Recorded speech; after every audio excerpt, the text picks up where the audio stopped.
بسم اللہ الحمد للہ والصلاۃ والسلام علی رسول اللہ وعلی آلہ وصحبہ اجمعین اما بعد فاعوذ باللہ من الشیطان الرجیم بسم اللہ الرحمن الرحیم رب اشرح لی صدری ویسر لی امری واحلل عقدۃ من لسانی یفقہوا قولی. السلام علیکم ورحمۃ اللہ وبرکاتہ.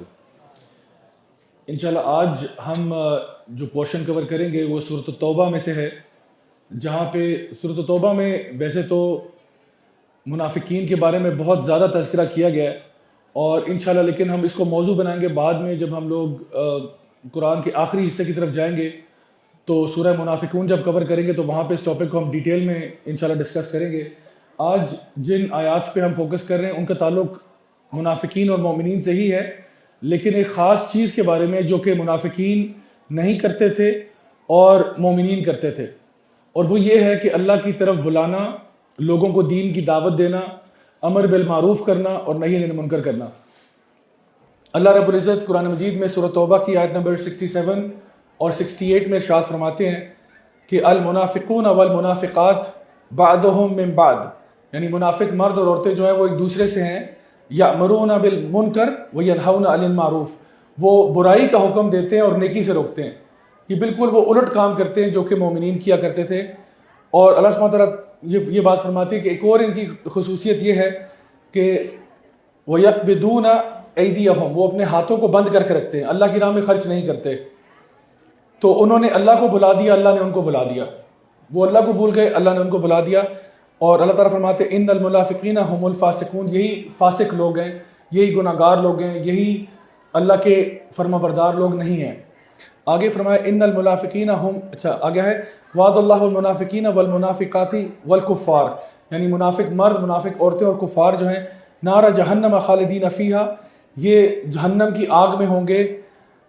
اور آگے فرمایا کہ ہی حسبہم، یہی ان کے لیے کافی ہوگا، یہی ان کا ٹھکانہ ہوگا. ولعنہم اللہ، اور اللہ کی لعنت ان پر. ولہم عذاب مقیم، اور ان کے اوپر ایک قائم رہنے والا عذاب ہوگا. تو اب یہ ذرا ایک تصویر کا ایک رخ ہے جہاں پہ بتایا جا رہا ہے کہ وہ لوگ جو منافقین ہیں، مرد اور عورتیں، ان پہ اللہ کا عذاب، اللہ کی لعنت. کیوں؟ کیونکہ وہ بجائے نیکی کا حکم دینے اور برائی سے روکنے کے اس کا الٹ کرتے تھے، برائی کا حکم دیتے تھے، نیکی سے روکتے تھے. اب ہم نے کسی پہ فتویٰ بازی تو نہیں کرنی، لیکن میں آپ کو یہ ضرور کہوں گا کہ ہمارے ہاں کئی ایسے لوگ ہیں جو آپ کو نظر آئے گا میڈیا پہ، ٹی وی پہ، سوشل میڈیا پہ، جو اوپنلی برائی کا حکم دیتے ہیں، برائی کا حکم دیتے ہیں، برائی کو سیلیبریٹ کرتے ہیں، برائی کے بارے میں بہت اچھی اچھی باتیں کرتے ہیں، اور جو نیکی کے کام ہوتے ہیں ان کے بارے میں ایسا رویہ اختیار کرتے ہیں کہ جو مومنین کو کم از کم سوٹ نہیں کرتا. آپ دیکھتے ہوں کہ ہر بڑی عید پہ یہ بحث چھڑ جاتی ہے کہ جی بجائے بکرا قربان کرنے کے واٹر کولر نہ دے دیں مسکینوں کو. تو بھئی سارا سال جو آپ لوگوں نے عیاشیاں کی ہوتی ہیں، آپ کی ڈانس پارٹیز چل رہی ہوتی ہیں، آپ لوگ کون سی گیدرنگز کر رہے ہوتے ہو، آپ انٹرنیشنل ٹور لگا رہے ہوتے ہو، 6 لاکھ روپے کے آپ فون لے رہے ہوتے ہو، تب آپ کو واٹر کولر یاد نہیں آتا. لیکن جب عید کا موقع آتا ہے اور وہ جو گوشت ہے وہ جانا ہی غریبوں میں ہوتا ہے، تو اس پہ یہ شروع کر دیتے ہیں کہ نہیں جی قربانی دینے کی کیا ضرورت ہے. ویسے یہ سارا سال میکڈونلڈس کھاتے رہیں گے، بگ میک کھاتے رہیں گے، برگر کھاتے رہیں گے، تب ان کو گوشت کے بارے میں فکر نہیں ہوگی. لیکن اب اچانک عید کے موقع پہ یہ اپنی جو ہے نا تبلیغ شروع کر دیتے ہیں. تو اللہ رب العزت ان کے بارے میں واضح طور پر یہ ارشاد فرما رہا ہے کہ یہ وہ لوگ ہیں جو جہنم کی آگ میں ہوں گے، یہ اور کفار مل کر، جو بھی برائی کا حکم دیتے تھے اور نیکی سے لوگوں کو روکتے تھے. اگلی آیات میں آیت نمبر 71 اور 72 میں اللہ رب العزت ارشاد فرماتے ہیں کہ والمؤمنون والمؤمنات بعضهم اولیاء بعض، یعنی مومن مرد اور عورتیں جو ہیں وہ ایک دوسرے کے اولیاء ہیں، ایک دوسرے کے دوست ہیں.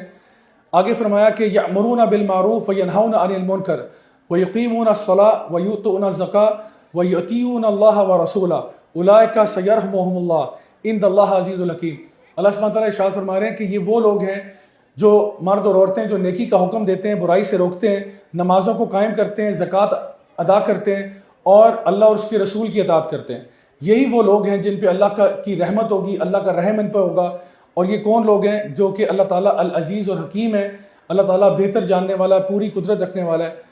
پھر اللہ رب العزت آگے ارشاد فرماتے ہیں وعد اللہ المؤمنین والمؤمنات جنات تجری من تحت الانہار خالدین فیہا ومساکن طیبہ فی جنات عدن ورضوان من اللہ اکبر ذالک هو الفوز العظیم. اللہ سبحانہ تعالیٰ یہاں ارشاد فرماتے ہیں کہ اللہ نے وعدہ کیا ہے مومن مرد اور عورتوں سے کہ ان کو جنت عطا فرمائے گی، جو ہے نا عطا کی جائے گی، جس کے نیچے سے نہریں بہتی ہوں گی، اور وہاں پہ وہ ہمیشہ رہیں گے. اور یہ بہترین اور خوبصورت ان کے لیے رہنے کی جگہ ہوگی، اور جنت بھی کون سی، عدن ان کو جو نا دیا جائے گا۔ اور سب سے بڑی چیز تو یہ ہے کہ اللہ کی رضا ان کے ساتھ ہے، اللہ کی رضا ان کے ساتھ ہے، اور یہ فوز العظیم ہے، سب سے بڑی کامیابی یہ ہے۔ تو اب آپ دونوں آیات کا جو سیٹ تھا ہمارے سامنے، منافقین کی آیات دیکھ لیں، ان کو کیا پرومس کیا جا رہا ہے اور مومنین کو کیا پرومس کیا جا رہا ہے، اور اس کے اندر جو سینٹرل چیز ہے وہ یہ ہے کہ یہ نیکی کا حکم دیتے تھے، برائی سے روکتے تھے، نیکی کا حکم دیتے تھے، برائی سے روکتے تھے، اور دوسرے والے اس کا الٹا کرتے تھے۔ تو اللہ تعالیٰ نے یہ ساری چیزیں بیان فرما دی، ایک کو جنت میں بہترین جزا دی جا رہی ہے اور ایک کو جہنم میں بدترین عذاب دیا جا رہا ہے۔ کس وجہ سے؟ اسی وجہ سے کہ وہ اللہ تعالیٰ کے دین کے لیے محنت کرتے، کوشش کرتے۔ اچھا، آج میں آپ کے سامنے، جیسے وہ قائد اعظم کے 14 پوائنٹس تھے نا، میں پوچھ نہیں رہا کسی سے کہ 14 پوائنٹس کیا تھے، لیکن آج میں اپنے 14 پوائنٹس آپ کو دوں گا انشاءاللہ، جو اس ٹاپک سے ریلیٹڈ ہیں۔ تو انشاءاللہ آپ نوٹ کرتے جائیے گا کہ وہ کون سے 14 پوائنٹس ہیں ان لوگوں کے لیے جو اللہ تعالیٰ کے دین کے لیے محنت کرتے ہیں، ان کے لیے کون کون سی بشارتیں اور کہاں کہاں پہ کوئی وعید سنائی گئی ہے جو اس کو نہیں کرتے۔ سب سے پہلے اللہ رب العزت قرآن مجید میں سورہ حج میں ارشاد فرماتے ہیں کہ اللہ تعالیٰ اپنے خاص بندوں کو، اپنے نبیوں کو چن لیتا ہے، رسولوں کو چن لیتا ہے، من الناس، یعنی یہ اللہ تعالیٰ کے خاص چوزن لوگ ہوتے ہیں جو بھی اللہ تعالیٰ کے دین کا کام کرتے ہیں، دین کی بات پھیلاتے ہیں، دین کی تبلیغ کرتے ہیں۔ اللہ تعالیٰ فرما رہے ہیں، خاص طور پہ یہاں رسولوں کی بات ہو رہی ہے کہ اللہ تعالیٰ ان کو چن لیتا ہے، یہ عام لوگ نہیں ہوتے، یہ اللہ کے بہت پیارے چنے ہوئے لوگ ہوتے ہیں۔ ان کے بارے میں ابن القیم رحمہ اللہ فرماتے ہیں کہ سب سے بلند رینک اسی لیے انبیاء کا ہے اور اللہ کے رسولوں کا ہے کہ وہ اللہ تعالیٰ کے دین کی بات کرتے تھے، اور اللہ تعالیٰ نے اپنے رسولوں کو چنا ہوا ہے، یعنی انسانوں میں بھی اور ملائکہ میں بھی، یعنی جس طرح جبریل امین کو چن لیا تھا نا، وہی کے فرشتے تھے وہ، تو اللہ تعالیٰ نے انسانوں میں بھی ان کو خاص کیا ہوا ہے اور ملائکہ میں بھی خاص کیا ہوا ہے۔ کون لوگ؟ جو اللہ تعالیٰ کی وحی کے ساتھ، اللہ تعالیٰ کے دین کے ساتھ منسلک تھے۔ اسی طرح سے شیخ السعدی فرماتے ہیں کہ سب سے زیادہ جو نوبل اور رسپیکٹیبل لوگ ہیں وہ اللہ تعالیٰ کے نبی، اللہ تعالیٰ کے رسول ہیں، اسی وجہ سے کہ وہ نیکی کا حکم دیتے تھے، برائی سے روکتے تھے۔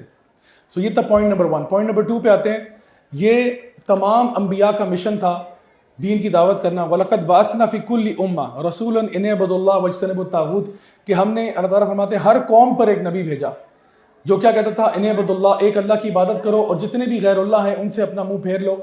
تو یہاں پہ بتایا گیا کہ یہ دوسری بات کیا ہے کہ یہ تمام انبیاء کا کام یہی تھا، یعنی پہلی بات یہ اللہ کے چنے ہوئے لوگ ہوتے ہیں، دوسری بات یہ کہ تمام انبیاء نے یہ کام کیا۔ اب ذرا ایک سیکنڈ رک کے سوچئے گا کہ جو کام تمام انبیاء نے کیا وہ کوئی عام کام ہوگا یا خاص کام ہوگا؟ یقیناً یہ سب سے خاص کام ہوگا جو اللہ کے سب سے محبوب لوگوں نے کیا۔ تو اب جو بھی یہ کام کرے گا آٹومیٹکلی وہ اللہ تعالیٰ کا پیارا ہو جائے گا، اللہ تعالیٰ کا محبوب ہو جائے گا۔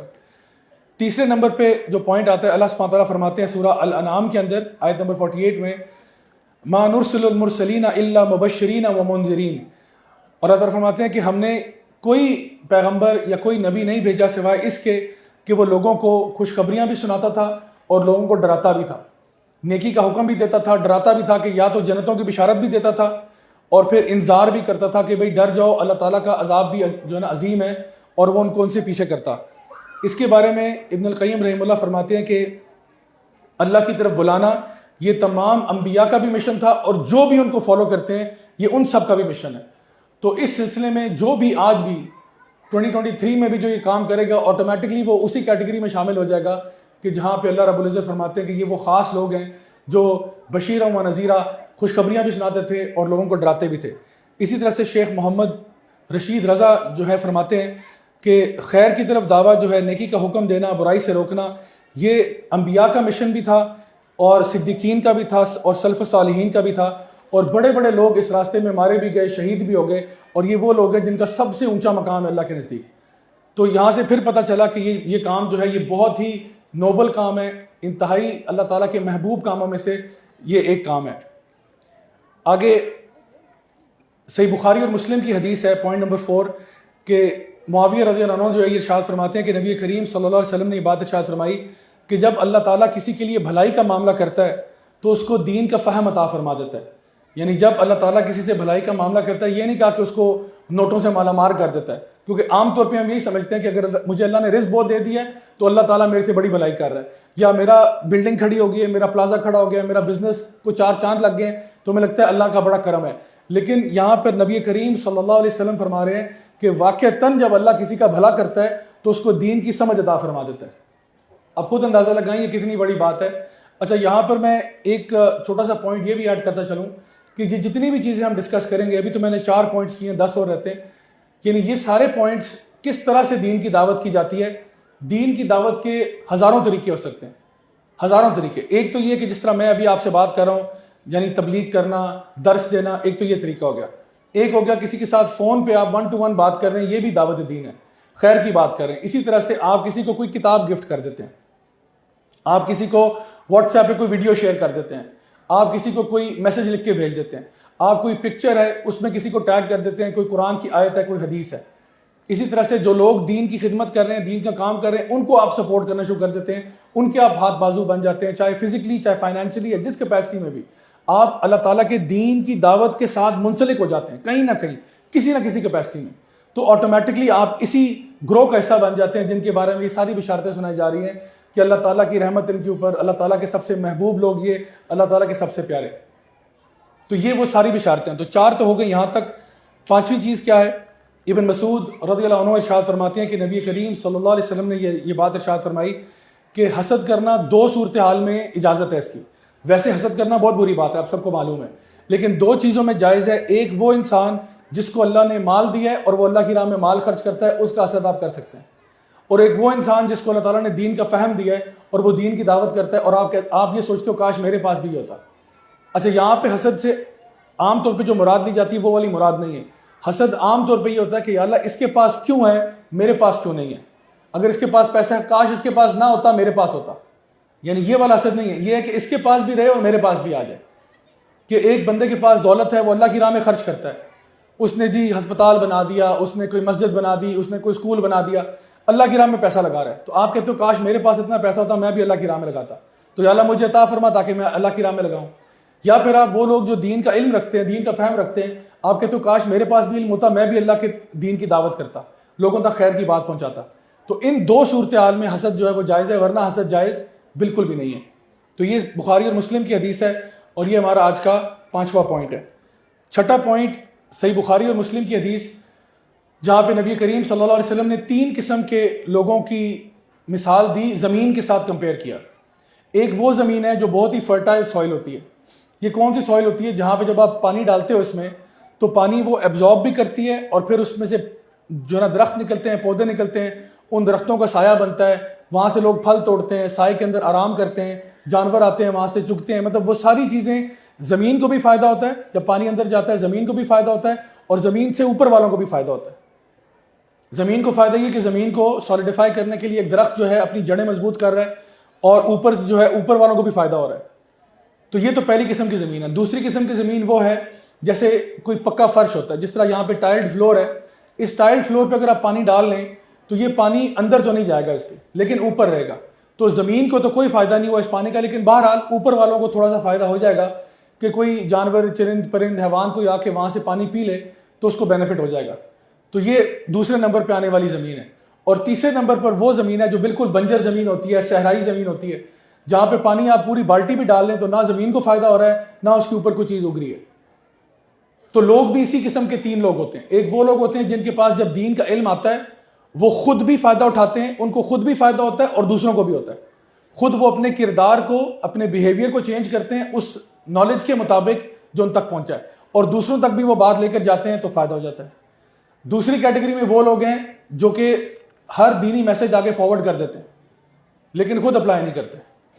آپ جانتے ہوں گے کہ ایسے لوگوں کو جو میسج آتے ہیں نا، صبح شام قرآن و حدیث بھیجتے رہتے ہیں لیکن شاید خود بھی عمل کر لیں تو کتنا اچھا ہو جائے۔ تو یہ وہ لوگ ہیں جو چلو ایک خیر تو آ رہی ہے کہ دوسروں تک خیر کی بات پہنچاتے ہیں لیکن خود اس پر عمل نہیں کرتے۔ اور تیسرے لیول کے وہ لوگ ہیں جن کے بارے میں ہم کہتے ہیں ہم تو ڈوبے ہیں صنم تم کو بھی لے ڈوبیں گے، نہ وہ خود اپنا فائدہ کرتے ہیں نہ کسی اور کا ہونے دیتے ہیں۔ کوئی اگر ان تک آیت یا حدیث پہنچی بھی ہے سیدھے سیدھے ڈیلیٹ کر دیتے ہیں، کہتے ہیں نہ میں نے پڑھنی ہے نہ کسی اور کو پڑھنے دینی ہے۔ یعنی یہ وہ لوگ ہیں جن کو دین کا علم دے بھی دو، ان کے ایک کان سے جا کے دوسرے سے باہر ہو جاتا ہے، اور پھر دوسروں کے ساتھ کیا شیئر کرنا۔ تو یہاں پہ فرمایا جا رہا ہے کہ جو سب سے اچھے لوگ ان میں سے کون سے والے ہیں؟ جن کے پاس جب دین کا علم آتا ہے وہ دوسروں تک پہنچاتے ہیں، امر بالمعروف کرتے ہیں، نہی عن المنکر کرتے ہیں، یہ بہترین لوگ ہیں۔ تو یہ 6واں پوائنٹ ہے ان لوگوں کے فضائل میں جو دین کے کام کے ساتھ منسلک ہے۔ 7ویں نمبر پر بخاری اور مسلم کی حدیث ہے، نبی کریم صلی اللہ علیہ وسلم نے یہ بات ارشاد فرمائی کہ خدا کی قسم اگر تمہاری وجہ سے ایک بندہ بھی گائیڈ ہو جائے اسلام کی طرف تو یہ تمہارے لیے بہت سارے سرخ اونٹوں سے بہتر ہے. سرخ اونٹ یعنی اس زمانے میں آپ سمجھ لیں کوئی فراری لیمبورگینی یا کوئی ٹاپ کلاس کی کار ہے, یعنی آج کے حساب سے آپ سمجھ لیں کوئی 10-12 کروڑ کی گاڑی آپ سمجھ لیں. تو آپ اندازہ لگائیں کہ نبی فرما رہے ہیں کہ تمہاری وجہ سے اگر ایک بندہ بھی ہدایت پہ آتا ہے, اور یہاں پہ یہ مطلب نہیں ہے کہ کلی طور پہ کوئی بہت بڑا علامہ بن گیا, وہ نہیں, تمہاری وجہ سے وہ ہدایت پہ آ رہا ہے, تمہاری وجہ سے وہ سیدھے راستے پہ آ گیا, تمہاری وجہ سے نماز شروع کر دی ہے, تمہاری وجہ سے اس نے حرام کام چھوڑ دیا, تمہاری وجہ سے اس نے اپنا بزنس پیوریفائی کر دیا, کچھ بھی تمہاری وجہ سے اگر ایک بندہ بھی ہدایت پہ آئے تو وہ تمہارے لیے بہت ساری, ہمارے زبان پہ ہم کہیں گے لیمبورگینی اور فراریوں سے بہتر ہے. حالانکہ ہمیں یہاں پہ بھی ایک بھی مل جائے نا, اگر یہاں پہ میں اعلان کر دیتا ہوں کہ جی جو یہاں پہ آج لوگ موجود ہیں سب کو ایک ایک فراری باہر کھڑی ہے, یہاں سے چابیاں لیتے جائیں, کتنی خوشی کی بات ہے. لیکن آپ سوچیں اس سے بڑی بات کیا ہے؟ اس سے بڑی بات یہ ہے کہ اگر ہماری وجہ سے ایک بندہ بھی دین کی طرف آتا ہے, وہ تو جب جائیں گے جنت میں تو پتہ چلے گا کہ اللہ تعالیٰ نے کیا انعامات آپ کے لیے سنبھال کے رکھے ہیں. تو انشاءاللہ اگر آپ دین کی بات کریں تو یقیناً ایک نہیں ہنڈریڈز آف لوگ آپ کی وجہ سے خیر کی طرف آ سکتے ہیں. تو یہ 7واں پوائنٹ تھا آج کا. 8واں پوائنٹ یہ کہ اس کام میں 100% کمیشن ہے.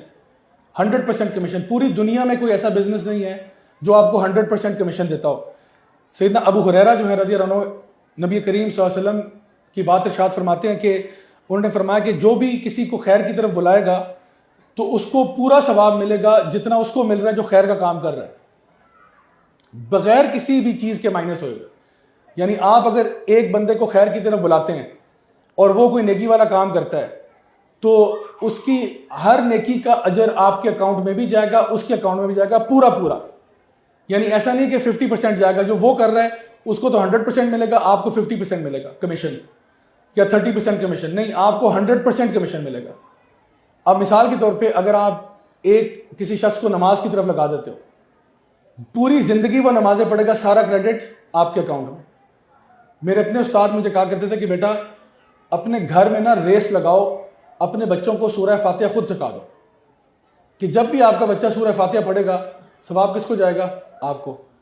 کیوں قاری صاحب کو بلاتے ہو؟ قاری صاحب اپنے اجر کمائیں, ضرور کمائیں, لیکن کچھ چیزوں میں نا آپس میں ریس لگاؤ, آپس میں ریس لگاؤ سبقت لے جانے کے لیے کہ میں کچھ خیر کے کام کرنا چاہتا ہوں اور میں یہ چاہتا ہوں کہ زیادہ سے زیادہ بینیفٹ کما سکوں. اب یہاں پہ دیکھیے کہ ابو ذر الغفاری جو ہیں رضی اللہ عنہ, ان کے بارے میں آتا ہے کہ وہ جب انہوں نے اسلام قبول کیا نا تو ابھی تو مسلمان نہیں ہوئے تھے, تو 3 دن سے نا نبی کریم صلی اللہ علیہ وسلم کو نوٹ کر رہے تھے, آبزرو کر رہے تھے, کیونکہ ان کو خبر ملی تھی کہ یہاں پہ کوئی شخص آیا جو اپنے آپ کو اللہ کا رسول کہہ رہا ہے. تو 3 دن تک تھے وہ انٹروورٹ ٹائپ کے تھے, خاموشی سے آبزرو کرتے رہے, چپ کر کے دیکھتے رہے یہ بندہ چلتا کیسے ہے, پھرتا کیسے ہے, ڈیل کیسے کرتا ہے. پھر اس کے بعد نبی کریم صلی اللہ علیہ وسلم کے پاس گئے ہمت کر کے, اور پہلی سٹنگ میں اسلام قبول کر لیا, کیونکہ 3 دن سے آبزرو کر رہے تھے نا کہ بھئی یہ بندہ کون ہے, اس کا کیا, اس کے ایکشنز اور اس کی باتیں آپس میں میچ کرتی ہیں. تو جب دیکھا 100% میچ کر رہی ہیں تو پاس گئے, تھوڑے بہت ان سے سوال جواب کیے, اسلام قبول کر لیا. نبی کریم صلی اللہ علیہ وسلم نے ان سے کہا کہ ابو ذر کیا تم یہ پیغام اپنے لوگوں تک لے کے جاؤ گے؟ تو انہوں نے کہا بالکل لے کے جاؤں گا. تو آپ نے کیا کیا؟ سب سے پہلے اپنے بھائی کے پاس گئے, بھائی نے اسلام قبول کیا. امی کے پاس گئے, امی نے اسلام قبول کیا. اپنے قبیلے غفار قبیلے سے ان کا تعلق تھا, ان کے پاس گئے, پورے قبیلے نے اسلام قبول کر لیا. حتیٰ کہ غفار قبیلے کے ساتھ والا اسلم قبیلہ تھا, وہ پورا قبیلہ اٹھ کے نبی کے پاس آ گیا کہ ہمارے دوست, ہمارے بھائی غفار والے, انہوں نے اسلام قبول کیا ہے تو ہم بھی سارے اسلام قبول کرنا چاہتے ہیں. یعنی ایک ابو ذر الغفاری کی وجہ سے 2 قبائل اسلام کی طرف آ گئے, ایک بندے کی وجہ سے. اب سوچیں ان کے اکاؤنٹ میں کیا گیا ہوگا, اور آپ یہ سوچیں کہ نبی کریم صلی اللہ علیہ وسلم کے اکاؤنٹ میں کیا گیا ہوگا. ہم جتنے لوگ یہاں نمازیں پڑھ رہے ہیں سارا کریڈٹ نبی کے اکاؤنٹ میں جا رہا ہے. ہمیں اس نماز کا بتایا کس نے کہ یہ نماز بھی ہوتی ہے؟ ہمیں یہ جو قرآن ہم پڑھ رہے ہیں اور سمجھ رہے ہیں یہ سکھایا کس نے؟ یہ کس کے ہونٹوں سے ادا ہوا تھا تو ہم نے سیکھا. یہ سارا کریڈٹ نبی کو جا رہا ہے صلی اللہ علیہ وسلم. تو اسی لیے ان کا مقام محمود ہے, الفردوس الاعلیٰ سے بھی اوپر مقام محمود ہے. یعنی یہ وہ چیز ہے کہ آپ دیکھیں کہ سارا کریڈٹ, پوری امت کا سارا کریڈٹ ان کے اکاؤنٹ میں. اب آپ اگر کوئی بھی خیر کی بات اپنی گھر میں کرتے ہیں, اپنی فیملی میں کرتے ہیں, آپ کے بچے اور ان کے بچے اور ان کے بچے اور ان کے بچے, جتنی نسلیں آئیں گی, جو خیر کا پیغام آپ نے شروع کیا ہوگا وہ سارا صدقہ جاری آپ کے اکاؤنٹ میں. اتنی بڑی بشارت ہے ان لوگوں کے لیے جو لوگوں کو خیر کی طرف بلاتے ہیں. اور میں نہیں سمجھتا اس سے بہتر کوئی طریقہ ہو سکتا ہے اپنے اعمال ملٹیپلائی کرنے کا, کہ آپ کے اعمال جو ہیں وہ ملٹیپلیکیشن کا فیکٹر لگ جائے ان کے ساتھ. تو یہ 8واں پوائنٹ تھا 100% کمیشن. 9واں پوائنٹ یہ ہے کہ مرنے کے بعد بھی اجر و ثواب ملے گا آپ کو. نبی کریم صلی اللہ علیہ وسلم کی حدیث صحیح مسلم کی، آپ فرماتے ہیں کہ جب ایک انسان مر جاتا ہے تو سارے کام، اس کے سارے اعمال ختم ہو جاتے ہیں سوائے 3 چیزوں کے. ایک وہ جو صدقہ جاریہ اس نے دیا ہوتا ہے، کوئی بھی ایسی چیریٹی جو کنٹینیو کرتی رہتی ہے. دوسری چیز وہ علم نافع، بینیفیشل نالج جو اس نے لوگوں تک پہنچایا ہوتا ہے. جب تک وہ نالج سرکولیشن میں رہے گا، مرنے کے بعد بھی اس کو اجر ملتا رہے گا.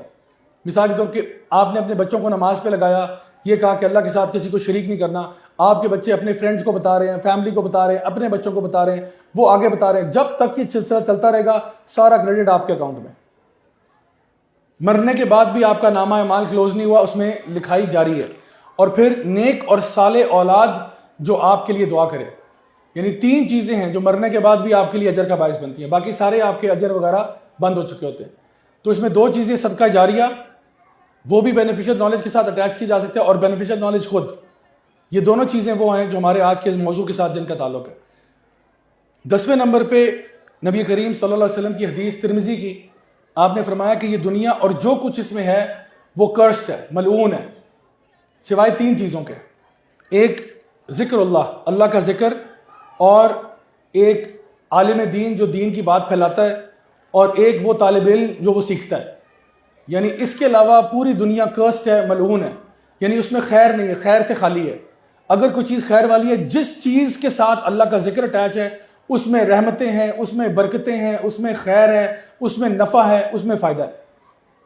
اور وہ شخص جو دین کا علم پھیلاتا ہے، دین کی بات کرتا ہے، اور وہ جو طالب علم ہے، ان میں خیر ہے بس.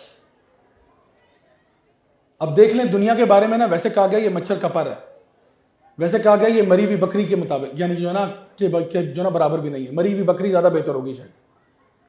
لیکن یہاں پہ کہا جا رہا ہے کہ اگر کوئی اس دنیا میں خیر ہے تو وہ ان 3 چیزوں میں، ذکر اللہ کا ذکر، اور جو دین کی بات کرنے والے علماء، اور تیسری چیز وہ جو طالب علم ہے جو دین کا علم سیکھتا ہے. تو اس اعتبار سے یہ لوگ جو ہیں ان پہ اللہ کی رحمتیں اور برکتیں ہوں گی. 11ویں نمبر پہ ترمذی کی حدیث ہے، نبی کریم صلی اللہ علیہ وسلم ارشاد فرماتے ہیں کہ جو بھی دین کے راستے پر چلتا ہے علم سیکھنے کے لیے، وہ ایسا ہے جیسے وہ اللہ کی راہ میں جہاد کر رہا ہے. یعنی یہ تب تک جہاد کر رہا ہے جب تک وہ واپس نہیں آ جاتا. یعنی ہر وہ شخص جو دین کا علم سیکھنے نکلتا ہے، دین کے کام کرنے کے لیے نکلتا ہے، وہ اللہ کے نگاہوں میں مجاہد ہے جب تک کہ وہ اپنے گھر واپس لوٹ نہیں آتا. تو آپ سوچیں کہ ہمارے لیے یہ ایونیو اس وقت جہاد کا کھلا ہوا ہے. چاہے باقی ایونیوز نہ بھی ہوں، یہ ایونیو ہم سب کے لیے کھلا ہوا ہے. آپ گاڑی میں بیٹھتے ہیں، کہیں یہاں پہ آتے ہیں، یہ ارادہ ہوتا ہے کہ چلو بھی نماز تراویح بھی ہو جائے گی، کچھ سیکھ بھی لیں گے، انشاءاللہ فائدہ ہوگا، اس کو اپلائی کریں گے لائف میں، آگے کسی کو سکھائیں گے. الحمدللہ آپ کے لیے لکھا جا رہا ہے آپ مجاہد ہیں. اور علماء بیان کرتے ہیں کہ اس راستے میں کوئی انسان اگر مر بھی جائے تو انشاءاللہ الرحمن وہ اللہ کی بارگاہ میں شہید ہے، انشاءاللہ الرحمن. یعنی وہ شخص جو اس راستے میں جس کی جان بھی چلی جائے. تو یہ کتنی بڑی بشارت ہے.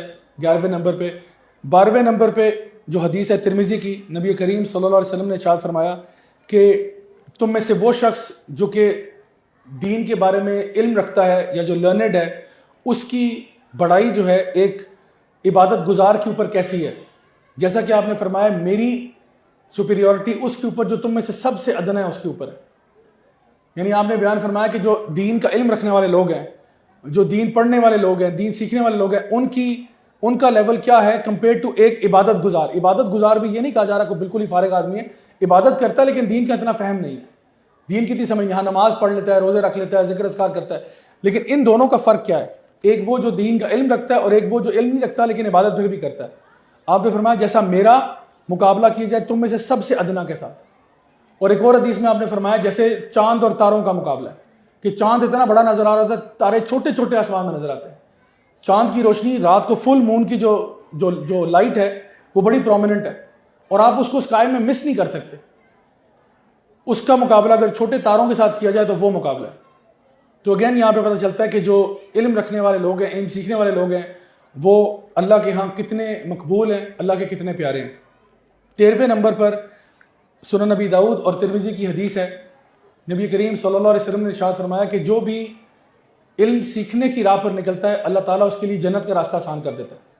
جو بھی دین سیکھنے کی راہ اختیار کرتا ہے، چاہے آپ گھر سے یہاں چل کے آئے نا، اللہ تعالیٰ آپ کے لیے جنت کا راستہ آسان کر دیتا ہے جو اس راستے پر چلتا ہے.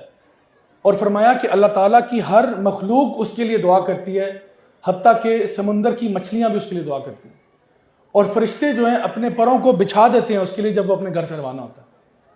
تو آپ سوچیں یہ غیب کی دنیا نا، جب ایک طالب علم اپنے گھر سے نکلتا ہے علم سیکھنے کے لیے، تو گھر سے آپ کو کیا معلوم کہ فرشتے جو ہیں وہ پر پھیلائے آپ کا انتظار کر رہے ہوتے ہیں، اور ہر مخلوق اللہ کی آپ کے لیے دعا کرتی ہے، حتیٰ کہ سمندر میں مچھلیاں بھی آپ کے لیے دعائیں کرتی ہیں، کیونکہ ان کو پتہ ہے کہ یہ شخص جو دین کا علم سیکھ رہا ہے اس سے انشاءاللہ الرحمن خیر ہی آئے گی، شر نہیں آئے گا اس سے، یہ جب بھی کوئی کام کرے گا خیر والا کرے گا، تو وہ ایون وہ مخلوق بھی آپ کے لیے دعا کرتی ہے۔ تو آپ نیکسٹ ٹائم کبھی کسی ایکویریم میں جائیں یا کئی مچھلیوں کو دیکھیں تو ان کو جزاک اللہ خیر کہہ دیجیے گا کہ اگر آپ دین کی راہ پر ہیں تو وہ آپ کے لیے دعائیں کرتی ہیں، آپ کو پتہ بھی نہیں ہے، تو یہ مچھلیاں بھی دعائیں کرتی ہیں۔ اور 14th پوائنٹ یہ ہے کہ جو لوگ یہ کام نہیں کرتے ان کے ساتھ کیا ہے، کیونکہ یہ دینی فریضہ ہے ہم سب کے لیے، ہر بندے کو اپنی استطاعت کے مطابق کرنا چاہیے۔ نبی کریم صلی اللہ علیہ وسلم نے ارشاد فرمایا کہ اس ذات کی قسم جس کے ہاتھ میں میری جان ہے، تم نیکی کا حکم دو گے اور برائی سے روکو گے، ورنہ یہ ہوگا کہ اللہ کی طرف سے ایک شدید پنشمنٹ تمہاری طرف آئے گی، اور وہ پنشمنٹ کیا ہے کہ تم دعائیں کرو گے اور تمہاری دعائیں قبول نہیں ہوں گی۔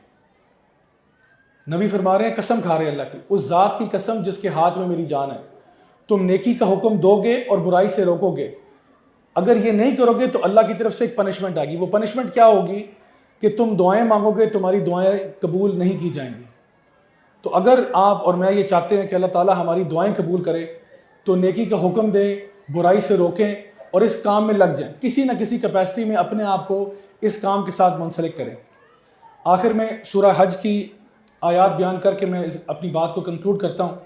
اللہ رب العزت سورہ حج کی آیت نمبر 40 اور 41 میں ارشاد فرماتے ہیں، وَلَيَنْصُرَنَّ اللَّهَ مَن يَنْصُرُهُ إِنَّ اللَّهَ لَقَوِيٌّ عزیز، کہ یقیناً اللہ تعالیٰ ان کی مدد کرتا ہے جو اللہ کی مدد کرتے ہیں۔ اچھا اب سوال ہے، ایک سیکنڈ کے رکیں ذرا، کہ کیا اللہ کی مدد ہم کر سکتے ہیں؟ یعنی اللہ تعالیٰ تو کسی کی مدد کا محتاج تو نہیں ہے، تو اللہ تعالیٰ فرما رہے ہیں اللہ اس کی مدد کرتا ہے جو اللہ کی مدد کرتے ہیں۔ تو یہاں اللہ کی مدد سے مراد ہے اللہ تعالیٰ کے دین کی مدد، کیونکہ اللہ تعالیٰ کرنا چاہے تو کن فیکون کر کے اپنے دین کو غالب کر دے، لیکن اگر اللہ تعالیٰ ہم جیسے نالائقوں سے کام لے رہا ہے تو یہ ہمارے لیے بہت بڑے آنر کی بات ہے کہ اللہ تعالیٰ ہم سے وہ کام لے لے۔ تو اللہ تعالیٰ فرما رہے ہیں اللہ اس کی مدد کرتا ہے جو اللہ تعالیٰ کی دین کی مدد کرتا ہے۔ الذین ان مکناہم فی الارض اقاموا الصلاۃ وآتوا الزکاۃ وامروا بالمعروف ونہوا عن المنکر وللہ عاقبۃ الامور۔ اللہ سبحانہ وتعالیٰ فرماتے ہیں یہ وہ لوگ ہیں کہ جن کو جب زمین میں طاقت دی جاتی ہے، پاور دی جاتی ہے، اتھارٹی دی جاتی ہے، تو کیا کرتے ہیں؟ وہ نمازوں کو قائم کرتے ہیں، وہ زکوٰۃ کو بھی قائم کرتے ہیں، وہ نیکی کا حکم دیتے ہیں، برائی سے روکتے ہیں، اور اللہ کے پاس بہترین اجر ہے، بہترین سارے معاملات کا بہترین اینڈ جو ہے نا اللہ کے پاس ہے۔ تو یہاں پہ اللہ سبحانہ تعالیٰ نے 4 کوالٹیز بیان کی ہیں ان لوگوں کی جن کی اللہ تعالیٰ مدد فرمائے گا۔ یہ وہ لوگ ہیں جو نمازوں کو قائم کرواتے ہیں، خود بھی کرتے ہیں اور آگے بھی کرواتے ہیں، زکوٰۃ کا کام کرتے ہیں اور نیکی کا حکم دیتے ہیں، برائی سے روکتے ہیں۔ جو یہ کام کرتا ہے اللہ تعالیٰ فرماتا ہے یہ وہ لوگ ہیں جن کے ساتھ ہمیشہ اللہ کی مدد ہوتی ہے۔ اب آپ سوچیں کہ کیا ہمیں اللہ کی مدد چاہیے یا نہیں چاہیے؟ کیا ہمیں لگتا ہے کہ ہم اپنے لیے خود کافی ہیں یا کیا اللہ کی مدد چاہیے؟ میں تو سمجھتا ہوں ہمیں ہر سیکنڈ، ہر لمحے اللہ کی مدد چاہیے ہوتی ہے۔ اللہ کی مدد کے بغیر ہم کچھ بھی نہیں ہیں۔ تو اگر ہمیں اللہ کی مدد چاہیے تو ہمیں اللہ تعالیٰ کے اس دین کے کام کے لیے اپنے آپ کو ایکٹیویٹ کرنا ہوگا، اپنے آپ کو موبلائز کرنا ہوگا جس کیپیسٹی میں بھی ہو۔ دیکھیں ہر بندہ سپیکر نہیں بن سکتا، یہ فیکٹ ہے۔ ہر بندہ نہ عالم دین بن سکتا ہے، نہ ہر بندہ مفتی بن سکتا ہے، نہ ہر بندہ جو ہے نا وہ کوئی قرآن کا قاری بن سکتا ہے، یہ ہر بندے کے بس کی بات نہیں ہے۔ لیکن اللہ تعالیٰ فرماتے ہیں فاتقوا اللہ ما استطعتم، جتنی تمہاری استطاعت ہے اتنا تو کرو نا۔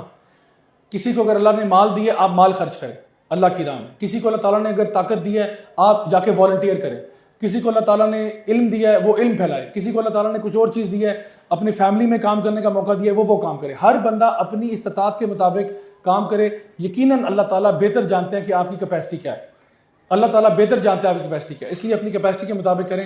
اللہ تعالیٰ ہم سب سے قبول فرمائے اور ہمیں ہمیشہ نیک اعمال کرنے کی توفیق عطا فرمائے۔ بارک اللہ فیکم، والسلام علیکم ورحمۃ اللہ وبرکاتہ۔